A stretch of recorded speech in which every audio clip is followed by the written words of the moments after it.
Hello and welcome to another episode of the Mind Solution podcast. And we're here today to talk about vulnerability and the power of vulnerability, particularly in the context of mental health in the workplace. And despite these being incredibly vulnerable times that we live in, that doesn't automatically give license to us to speak out about how we're feeling and showing our vulnerability to others. It doesn't automatically mean that we're going to start to reach out and ask for help and say that we're struggling. And what I find really interesting to understand is why. What is it about vulnerability that gets in the way of us getting the help that we need, asking for what we need, sharing what's going on for us on the inside? And I'm just going to share with you a particular memory of mine, a particular time in my life, which I would say was probably one of the most vulnerable times that I've ever experienced. And it was 4 years ago, and I'd started having seizures out of the blue, which were actually later diagnosed as epilepsy. And one particular seizure that I had was actually in the middle of the street, where ironically I just finished teaching a workshop on resilience. I know, you couldn't make this stuff up. Now, if you don't know anything about epileptic seizures, I can share with you that they're probably one of the most bizarre experiences, because one minute you're walking along and the next you have literally just lost all consciousness and you've just hit the ground like a sack of potatoes. And what's frustrating is that despite having some extra padding around my bum, I never land on the squashy parts of my body. I always seem to land on my face. So there's me walking along and boom, I'm out. I'm out cold. I'm on the floor. I have absolutely no idea what I'm doing because I'm completely unconscious. And this time I managed to do some quite severe damage. This time I managed to fracture my cheekbone and give myself a black eye that I think would have rivaled Rocky, if I'm honest with you. Now, when I talk about vulnerability and feeling particularly vulnerable at that time in my life, it actually wasn't about the seizure itself that made me feel vulnerable. Because I'm out cold, I come to, there's a man in leathers who I actually do remember clocking was quite cute. So there is a level of consciousness that comes back to you, who was an emergency response guy. But the actual seizure itself wasn't the vulnerable aspect, it was the after effects. So I got taken to hospital, I got patched up, I got sent home. My parents came and took care of me for a couple of days. But about a week later, I needed to go to hospital and get an operation to have the fracture on my cheek repaired. And I remember the days leading up to that and afterwards, I just felt so incredibly vulnerable. I felt really alone. I lived on my own. And although, a lot of friends were being lovely and checking in with me via text every day, it was just so vulnerable. But what was also really interesting to observe is that I also felt ashamed. And I know that might sound a bit crazy, but I felt ashamed to have epilepsy. I felt that because I was a therapist and I spent all my time helping other people, that this shouldn't be happening to me. But it's what I felt.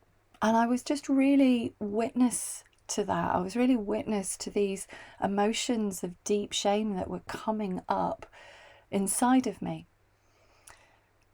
And maybe some of that was my inner default, my perfectionist default about needing to be seen to be perfect, and suddenly walking around really not looking perfect hit something deep inside.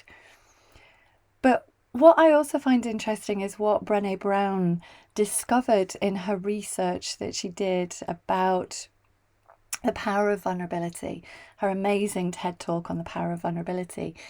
And she describes the relationship that we have with vulnerability and how it's often perceived as a dark emotion, something that we don't want to feel. And how vulnerability is actually often experienced as fear, as shame, grief, disappointment, and uncertainty. And maybe if you were to cast your mind back to a time that you felt vulnerable, perhaps how much that resonates with you. And from my perspective, I was really aware of what I was feeling. I was very conscious. I was very self-aware. I've been a therapist by that point for about 6 years. So I already had a vast level of self-awareness. I'm a huge believer in working on myself. So I was able to just observe what was going on within my mind, within my body, and to be able to sit with those emotions. And I'll be honest, I was still a little bit too battered and bruised to start to process them using some of the modalities that we teach people in the workplace, like EFT tapping. I couldn't start tapping on my face because it was like a balloon, and it was very sore and very tender. But I could just be aware of what I was experiencing, and I could just hold that space for myself. I could be compassionate. I could recognize the shame and not judge it. But not everybody can do that. And for a lot of people, they don't want to experience feeling vulnerable because they internalize that as I'm not safe, I'm uncertain, I'm raw, I'm exposed. So what we do, as Brené Brown describes, is we armor up and we find ways to numb our vulnerability. We find ways to distract ourselves from what we're really feeling. We eat a chocolate chip muffin. In fact, we eat a tray of chocolate chip muffins washed down with a bottle of wine instead of actually expressing what's really going on for us. And what I find really interesting about vulnerability in relation to mental health at work is that despite the focus on wellbeing in the workplace and, well, the enormous focus at the moment on wellbeing in the workplace and campaigns such as It's Time to Talk, what we can't expect is for people to suddenly break with tradition about speaking out about emotions. We can't expect for people to just automatically feel safe to start talking about how they're feeling, because we've operated for so long in this space of repressing how we feel, not feeling that it's safe for us to speak out. And, as technology's evolved and people have started to live through devices more than they have human interaction, it's just continued to close down those avenues to be able to express what's going on for us. So we have to create a culture, we have to cultivate a culture within organisations where people do feel safe to be vulnerable. And one of the ways that I can see managers can do this is by being prepared to be vulnerable themselves. I often hear managers say that behaviour is manager-led. So what is it that managers are doing or are not doing that allows their team to feel safe about speaking out, about being safe to be vulnerable and say that they're struggling, that they need some help? I worked with one manager recently who, after a lot of debate, finally found the courage to share with her own manager how she was feeling. And this lady, she was pretty much on the verge of a nervous breakdown. She was overwhelmed, she was exhausted, she was a finance manager for one of the big banks. She'd really been struggling with her mental health because she'd just been working flat out. She'd had so much pressure put on her to do more that she was at breaking point. And I said, something needs to change here. We need to, You need to be able to talk to your manager about what's going on for you, so that, you're not going to continue, because if you continue, you will have a nervous breakdown. So she did. She dug deep and she found that courage to finally speak to her manager. And her manager's response was, "You should have told me sooner." Is that an empathetic response? No, that's a shaming response.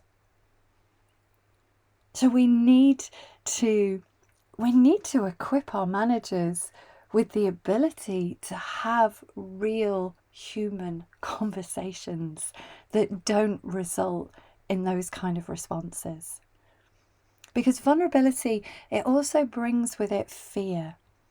And in the context of mental health at work, that can be seen as a fear of being judged, a fear of being discriminated against, a fear of being seen to be weak, a fear of being seen to be less than, a fear of what are the consequences if I do speak out? Am I going to lose my opportunity to get promoted? Am I going to be forever held in my manager's mind as the person that couldn't keep their stuff together in this situation? But on the flip side, there's actually also a lot of power that comes from being vulnerable. And I think this is why Brené Brown called her TED Talk The Power of Vulnerability. Because as she describes, vulnerability is the birthplace of joy, of connection, of love and belonging. And I remember myself, after my seizure, going off maybe about a week or so after my operation, to do a talk to a group of scientists about habits and how to form positive habits. And okay, I didn't look like Rocky anymore, but I still had a whopper of a black eye. And no amount of touche éclat was going to cover that up. I tried. Even my mum, bless her, she'd sent me this concealer. And it was like, I don't think that anything's going to cover this up. So I had a choice. I could have done the talk with them all just looking at me, wondering if I just maybe got into a fight on a night out in Glasgow or something. Or I could have chosen to tell my story and actually explain why this speaker about well-being was stood in front of them with this black eye. So I had to do a bit of digging deep myself, and dug deep because I'd not really talked about epilepsy. I'd not really talked about that openly at all. And if I'm honest with you, I was kind of still trying to come to terms with this diagnosis, with this label. And I was also still going through various different scans to find out what was going on at a neurological level. So me standing there in front of a group of scientists literally a week after this had happened was a vulnerable space. And it wasn't about a fear of being rejected. It was actually nothing about that. I think for me it was about, personal pride. It was about professionalism. But then it reminded me that actually this is a lot of what I teach. It's about being authentic, being true to ourselves. So I dug deep. I got my spade and I dug deep and I found some courage. And I chose to tell my story and be vulnerable about what had happened and about what I'd experienced. And what was actually really beautiful about it is that in sharing my story, I experienced a much greater connection to the audience than I could have hoped to achieve if I'd just gone in there and stood talking about habits. I could feel the ripple of empathy in the air, which gave me that courage to do what I was doing.